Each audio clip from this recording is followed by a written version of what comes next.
Twitter का मुद्दा ऐसा उठा के कि अब रुकने का नाम नहीं ले रहा। कांग्रेस नेताओं और पार्टी का आधिकारिक ट्विटर हैंडल बंद होने के बाद टकराव और तेज हो गया के कांग्रेस के पूर्व अध्यक्ष राहुल गांधी ने तीखा हमला बोला के राहुल गांधी ने ट्विटर के रवैये पर सवाल उठाते हुए कहा कि उनको लाखों समर्थकों का इससे अपमान हुआ के। बता दें कि राहुल गांधी का ट्विटर अकाउंट ब्लॉक होने के बाद कांग्रेस नेताओं समेत पार्टी का ट्विटर अकाउंट ब्लॉक कर दिया गया। राहुल गांधी ने एक वीडियो जारी किया और उसमें उनकी तरफ से ट्विटर को लेकर बड़ी बात कही गई है।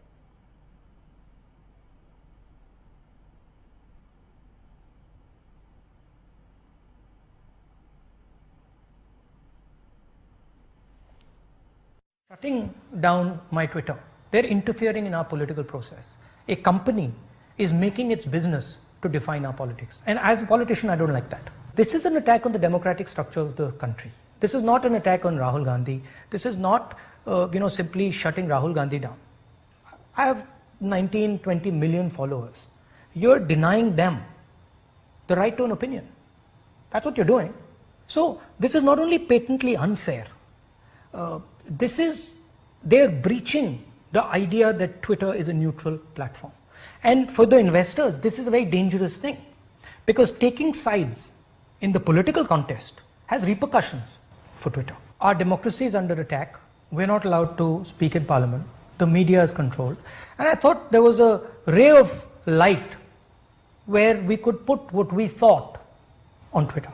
But obviously that's not the case. It's obvious now that Twitter is actually not a neutral, objective platform. It is a biased platform, and it's something that listens to what the government of the day says.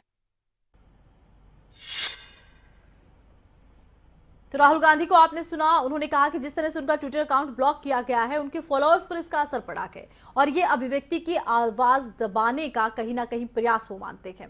अब ये पूरा मामला क्या है, कैसे ये पूरा मामला शुरू हुआ, क्यों अकाउंट को ब्लॉक किया गया और फिलहाल किस तरह के सवाल इस पूरे मुद्दे पर उठ रखे हैं, उसकी जानकारी आपको विस्तार से दे देते हैं। क्या ट्विटर पर अकाउंट ब्लॉक होने के पीछे राजनीतिक साजिश है? क्या ट्विटर का रवैया पक्षपातपूर्ण है? ये सवाल उठ रखे हैं।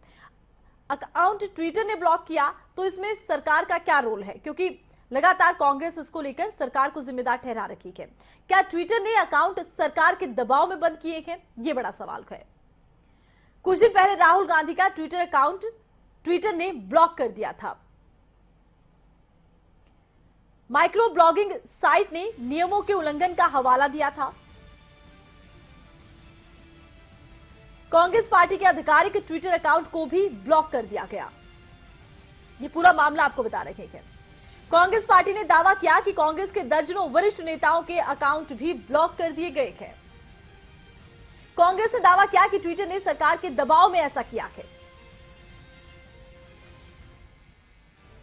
दिल्ली रेप पीड़िता से संबंधित फोटो डालने का मामला था, जिसके बाद राहुल गांधी का अकाउंट ब्लॉक किया गया। क्या ट्विटर पर अकाउंट ब्लॉक होने के पीछे जो राजनीतिक साजिश करने के आरोप लग रहे हैं, उसको लेकर किस तरह के विचार सामने आ रहे हैं, किस तरह के सवाल सामने आ रहे हैं, क्या ये पूरा मामला है, हमने आपको बता दिया है। तो फिलहाल ट्विटर पर कहीं ना कहीं एक संग्राम छिड़ गया है, सियासत शुरू हो गई है। तो चलिए अब रुक करेंगे मेरी सहयोगी ज्योति सांगवान का, जो इस वक्त हमारे साथ न्यूज रूम से लाइव जुड़ चुकी है। देखिए ज्योति, एक सियासत शुरू हो गई है ट्विटर को लेकर। कांग्रेस का अपना पक्ष यह है कि जब से नया रेगुलेटर आया है तब से ट्विटर की चिड़िया सत्ताधारी पार्टी के लिए कहीं ना कहीं इस्तेमाल की चीज बन गई है और ट्विटर ने सत्ताधारी पार्टी बीजेपी के इशारे पर राहुल गांधी का अकाउंट बंद किया है, कांग्रेस का अकाउंट बंद किया है, कांग्रेस के कई वरिष्ठ नेताओं का अकाउंट बंद किया है। कहीं ना कहीं सीधे तौर पर अगर हम बात करें बीजेपी की, तो बीजेपी का कहना है कि ये जो फैसला है ये तो ट्विटर का है, एक कंपनी का फैसला है, बेवजह इसमें सरकार को घसीटा जा रहा है। आरोप प्रत्यारोप का एक दौर है और ट्विटर एक बड़ा मुद्दा बन गया है। बिल्कुल, ट्विटर एक बड़ा मुद्दा बन गया कि देखिए राहुल की ओर से एक वीडियो जारी किया गया है और वीडियो में राहुल की ओर से कहा गया कि ना तो हमें सदन में बोलने दिया जाता है, ना हम कहीं और बोल पाते हैं, हमारी आवाज को दबाया जाता है। मीडिया को भी कंट्रोल में कर लिया गया है। हालांकि मीडिया को लेकर भी आरोप लगाते नजर आए। एक ये प्लेटफॉर्म था जहां पर हम अपनी बात रखते थे और अपने फॉलोअर्स का हवाला भी दिया गया।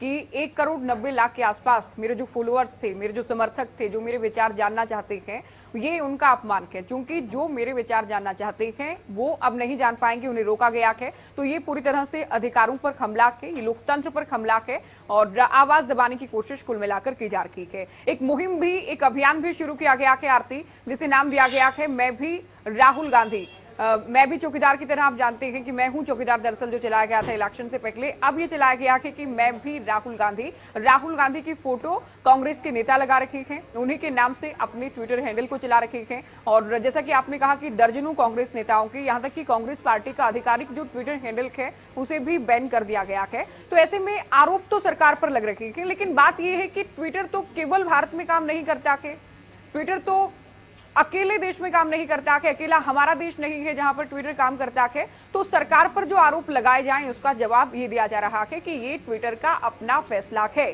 क्योंकि राहुल गांधी की ओर से जो तस्वीर शेयर की गई थी दिल्ली में, जो मामला सामने आया दुष्कर्म और हत्या का एक लड़की की, उसके माता पिता से मिले राहुल, फोटो शेयर कर दिया गया। ये फोटो शेयर किए जाने के बाद दर्शक भी जानते हैं कि बाल अधिकार संरक्षण आयोग की ओर से पुलिस को भी शिकायत दी गई, ट्विटर को भी शिकायत दी गई, जिसके बाद ट्विटर की ओर से अस्थायी तौर पर ट्विटर हैंडल बंद कर दिया गया है। लेकिन आरोप अब लग रहे हैं सरकार पर, आरोप ट्विटर हैंडल पर भी लग रहे हैं कि आप देश की राजनीति को प्रभावित करने की कोशिश क्यों कर रहे हैं। राहुल ने कहा कि वीडियो में, मैं एक नेता के तौर पर इस बात को बिल्कुल भी पसंद नहीं कर रहा हूं, आप न्यूट्रल नहीं हैं, आप बायस्ड हैं और आप पूरी तरह से जो आरोप लगाए गए हैं उसके बाद आप भारत के लोकतंत्र और भारत की राजनीति को प्रभावित करने की कोशिश कर रहे हैं। तो ये तमाम आरोप लगाए गए हैं।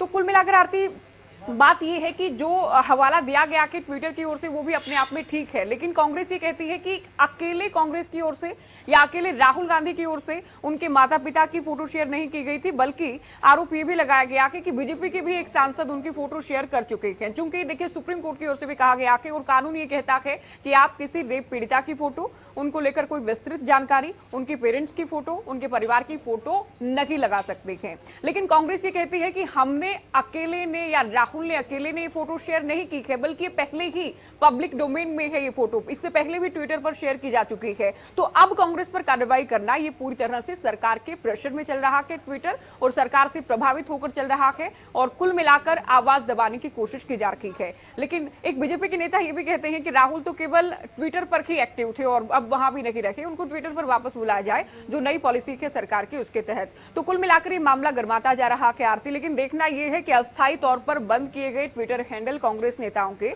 ये आखिरकार कब से एक बार फिर से चलने शुरू होते हैं, और ट्विटर हैंडल एक बार फिर से चलता है तो राहुल कितने आक्रामक नजर आते हैं ट्विटर को लेकर के ट्विटर पर। आरती, बिल्कुल ज्योति, कहीं ना कहीं ये भी हम मान सकते हैं कि अब आरोप प्रत्यारोप का एक ऐसा दौर शुरू हो गया है जो रुकने का नाम नहीं ले रहा। पहले हम कांग्रेस की बात करते हैं। देखिए कांग्रेस की तरफ से एक तो ये हवाला दिया जा रहा है कि जो भी फोटो अगर पहले से ही पब्लिक डोमेन में है तो फिर वो ट्विटर के रूल्स के अंडर उसे फिर से उसको लेकर ब्लॉक नहीं किया जा सकता। दूसरी बड़ी बात ये कही जा रही है कि जब से नए रेगुलेटर आए हैं तब से ट्विटर की जो चिड़िया है वो सत्ताधारी पार्टी बीजेपी के इशारे पर नाच रही है। तीसरी बड़ी बात ये भी कही जा रही है कि आवाज दबाने का प्रयास है, विपक्ष को बोलने नहीं दिया जा रहा। वहीं अगर हम सत्ता पक्ष की बात करते हैं तो उनका कहना है कि पहले तो उपराष्ट्रपति से लेकर कई ऐसे बड़े नेता रखे बीजेपी के जिनके ट्विटर अकाउंट का ब्लू टिक हटा दिया गया था, तब क्या अधिकारों का हनन नहीं था, तब क्या अभिव्यक्ति की आजादी नहीं रोकी जा रही थी, तब कांग्रेस ने कुछ नहीं कहा। जब कांग्रेस पर आई तो वो बोल रहे हैं, या ये कहें कि अब राजनीति में मुद्दा हट गया है। पहले कांग्रेस लगातार पेगासस का मुद्दा उठा रही थी और लगातार इसको लेकर सरकार को घेर रही थी, सरकार इसे मुद्दाहीन बता रही थी, लेकिन अब सरकार की तरफ से या फिर विपक्ष की तरफ से ट्विटर को लेकर मुद्दा उठाया जा रहा है।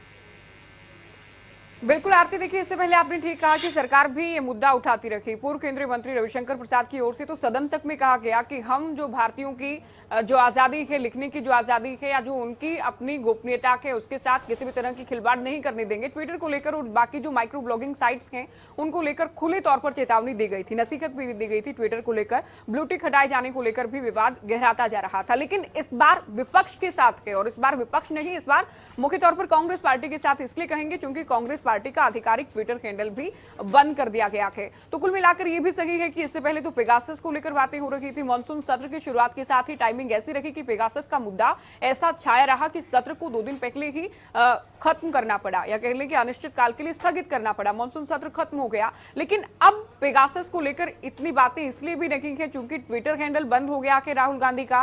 राहुल बार बार ये कह रहे हैं कि मेरी आवाज जो मेरे समर्थक, मेरे फॉलोअर्स सुनना चाहते थे, उनका आपने अपमान किया है। लेकिन इस बीच बड़ी बात यह भी है कि जो ट्विटर इंडिया के जो मैनेजिंग डायरेक्टर थे, उनका ट्रांसफर हुआ है अमेरिका। दरअसल उनको प्रमोट किया गया है। तो इस बात को लेकर भी अब कहीं ना कहीं इस मामले से जोड़कर देखा जा सकता है कि एक तरफ कांग्रेस के बड़े नेताओं के ट्विटर हैंडल बंद कर दिए गए और दूसरी तरफ मैनेजिंग डायरेक्टर का ट्रांसफर हुआ है। क्या इससे भी तार जुड़ते हैं? ये भी अपने आप में आरती बड़ी बात है, क्योंकि टाइमिंग ही ऐसी है कि सवाल इस पर उठ सकते हैं। तो आपने ये भी कहा कि पहले से पब्लिक डोमेन में, बिल्कुल देखिए, पहले से पब्लिक डोमेन में जो तस्वीरें हैं, क्या उनको लेकर भी ट्विटर कार्रवाई कर सकता है कि ये भी बात है जी। दूसरा, और ये पहला मौका नहीं है आरती, ये पहला मौका नहीं है। हालांकि हम खुद कहते हैं कि कानूनन तौर पर ये पूरी तरह से गलत है कि आप रेप पीड़िता की या फिर उनके परिवार की डिटेल्स देते हैं या तस्वीर लगाते हैं, लेकिन इससे पहले भी ये बहुत बार होता रहा है। इसको बिल्कुल ठीक नहीं कहा जा सकता, लेकिन ये बहुत बार होता रहा है। लेकिन इस बार कार्रवाई की गई है, और कार्रवाई की गई है मुख्य विपक्षी पार्टी पर, उसके पार्टी के आधिकारिक हैंडल पर। राहुल गांधी का जो ट्विटर हैंडल है वो बैन किया गया है। तो जाकिर है राहुल आवाज उठाएंगे, राहुल सरकार को घेरेंगे, राहुल पूरी तरह से लोकतंत्र पर इसे प्रहार कहेंगे। लेकिन ट्विटर की ओर से बहुत ज्यादा बात नहीं कही गई। केवल एक हवाला दिया गया कि जो तस्वीर शेयर की गई थी वो कुल मिलाकर जो थी अगेंस्ट थी, जो रूल्स हैं ट्विटर के उसके अगेंस्ट थी, इसके चलते कार्रवाई की गई है। आगे क्या कुछ रिएक्शन ट्विटर की ओर से आते हैं और कब जो कि एक बार फिर से बहाल किया जाता है उनके ट्विटर हैंडल को, ये अपने आप में अभी इंतजार का विषय है। बिल्कुल, ये सब देखना होगा और साथ ही ये भी देखना होगा कि ट्विटर को लेकर ये सियासत आखिर कभी तक चलती रहेगी।